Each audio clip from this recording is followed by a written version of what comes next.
Ja moram da kažem da je problem vodosnabdevanja sve više prisutan u Sokobanji. Vidite da kakve su klimatske prilike i ono što je bitno, opština Sokobanja, zahvaljujući rešenju Ministarstva rudarstva i energetike od 22. maja 2019. godine dobila saglasnost na nastavak istražnih radova i saglasno tome mi smo ovde na ovoj lokaciji Krkino Kućište krenuli sa ovom bušotinom. U svakom slučaju za nas je vrlo bitno da obezbedimo dodatne količine vode kako bismo premostili problem vodosnabdevanja na teritoriji grada.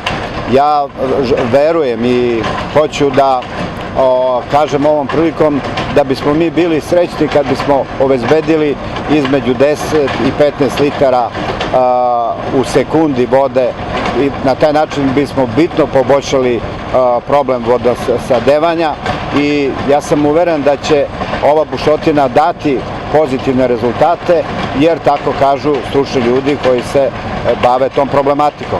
U svakom slučaju, lokalna samouprava će nastaviti aktivnosti na rešavanju problema vodosnabdevanja. Vi kao što znate, mi smo do sada uložili blizu 1,5 miliona eura za 3 godine i ja smatram da je to nedovoljno i da ćemo mi u narednom periodu morati da tražimo trajno rešenje problema vodosnabdevanja, a to će najverovatnije biti iz nekog sistema akumulacija. Da li će to da se gradi nova akumulacija ili ćemo koristiti bovansku akumulaciju, to će struka pokazati, odnosno studija. U svakom slučaju dosta je bilo, da kažem, krpljenja, jer Sokobanja mora da reši problem barem za 50 godina.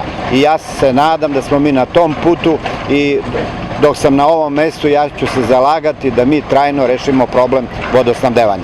Nalazimo na lokaciji Krkino Kućište, u toku izrada eksploatacionog bunara za vodosnabdevanje Sokobanja. Trenutna dubina je 80 metara i na osnovu prethodno izvedenih geofizičkih i drugih geoloških radova bušenjem potvrđujemo da radna sredina povoljna s aspekta vodobilnosti.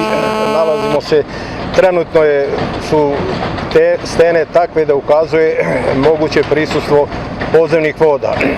Naravno, planirana dubina je 180 metara, bušački radovi se i dalje nastavljaju do planirane dubine, a potom slede druge operacije koje su vrlo bitne i potrebe za izradu bunara koji planiramo.